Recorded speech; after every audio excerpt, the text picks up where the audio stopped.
दोस्तों, सूरज के चारों तरफ कई धूमकेतु चक्कर लगाते रहते हैं। ये अपने पीछे काफी कचरा छोड़ जाते हैं जो धरती के वायुमंडल में आते उल्कापिंडों की बारिश की तरह नजर आता है, जिसे मेटेओर शावर कहते हैं, यानी आसमानी आतिशबाजी दिखाई देती है। हाल ही में SEIT इंस्टीट्यूट के वैज्ञानिकों ने एक ऐसे दुर्लभ धूमकेतु की खोज की है जो लगभग 4000 साल बाद धरती की ओर आ रहा है। वैज्ञानिकों की गणना के अनुसार इससे पहले यह 2000 ईसा पूर्व में धरती के करीब से होकर गुजरा था।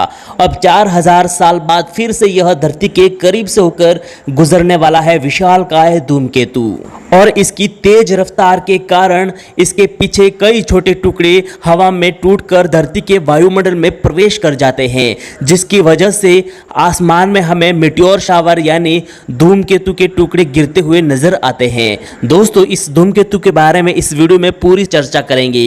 वीडियो के एंड तक बने रहें और साथ ही चैनल को सब्सक्राइब करके बेल आइकन को प्रेस जरूर कर दें। चलिए शुरू करते हैं वीडियोस। दरअसल SETI इंस्टीट्यूट के मेटेओर एस्ट्रोनॉमर और इस स्टडी के लेखक पीटर जेनिकेस ने कहा कि ऐसे धूमकेतु का अध्ययन कर रहे हैं जो धरती के लिए काफ़ी खतरनाक हो सकता है। इसमें कुछ ऐसे हैं जो 2000 ईसा पूर्व में देखे गए थे, इसके बाद अब ये वापस धरती की तरफ आ रहे हैं, यानी पूरे 4000 साल बाद इसकी निगरानी cameras for all sky meteor service lines यानी CAMS की मदद से निगरानी रखी जा रही है। ये कैमरा रात को धरती की ओर आने वाले धूमकेतु एस्ट्रॉयड उल्कापिंड पर नजर रखता है। वैज्ञानिक पीटर ने बताया कि CAMS की मदद से हम यह पता लगा पाते हैं कि धूमकेतु की ट्रेजेक्टरी, उसका रास्ता और धरती पर वो कौन से संभावित देश से होकर गुजरेगा जहां इसके उल्कापिंडों की बारिश दिखेगी, यानी मेटेओर शावर देखा जाएगा, यानी लोग आसमान में आसमानी आतिशबाजी देख पाएंगे। पीटर ने बताया कि CAMS नेटवर्क दुनिया में 9 देशों में है। आगे पीटर जेनिकेस ने बताया कि हाल के वर्षों में ऑस्ट्रेलिया, चिली और नामीबिया में त्रिकोणीय उल्का देखे जाने की संख्या बढ़ी है। ये सारी जानकारी हमें CAMS के नेटवर्क से मिली है। ये रात में निगरानी का नतीजा है। अब तक हमें पता था कि सिर्फ 5 ही ऐसे धूमकेतु जो लंबे समय से धरती का चक्कर लगा रहे हैं, लेकिन अब इनमें 9 को खोज लिया गया है। ये संभव 15 हो सकते हैं, लेकिन इनकी जांच अभी बाकी है। 4000 साल बाद धरती की ओर आ रहा धूमकेतु इसकी 9 संख्या में शामिल है। ये 9 संख्या में शामिल हो सकते हैं। धूमकेतु के बारे में वैज्ञानिक कहते हैं कि धूमकेतु अक्सर छोटे होते हैं, अगर थोड़ा बड़े भी होते हैं तो उनकी गति की वजह से टूटते रहते हैं, जिस वजह से उनके पीछे चमकती हुई पूंछ दिखाई देती है। लेकिन इस बात से इनकार नहीं किया जा सकता कि वे बड़े धूमकेतु धरती की ओर आ सकते हैं, क्योंकि उनकी ऑर्बिट ऐसी होती है कि ये जल्दी दिखते नहीं हैं। ये सूरज के चारों तरफ अपनी लंबी यात्रा करते हैं।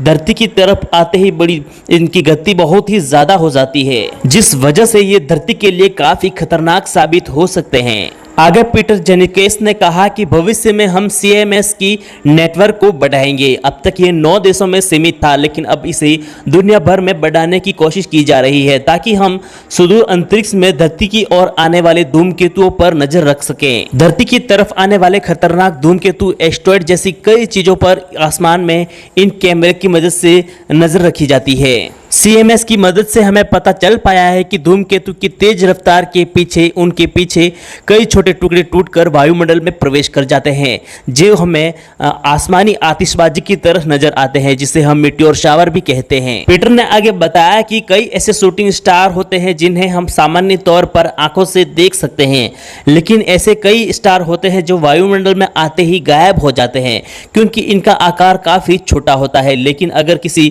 दिशा और ट्रैजेक्टरी का पता हो तो छोटे शूटिंग स्टार को भी देखा जा सकता है।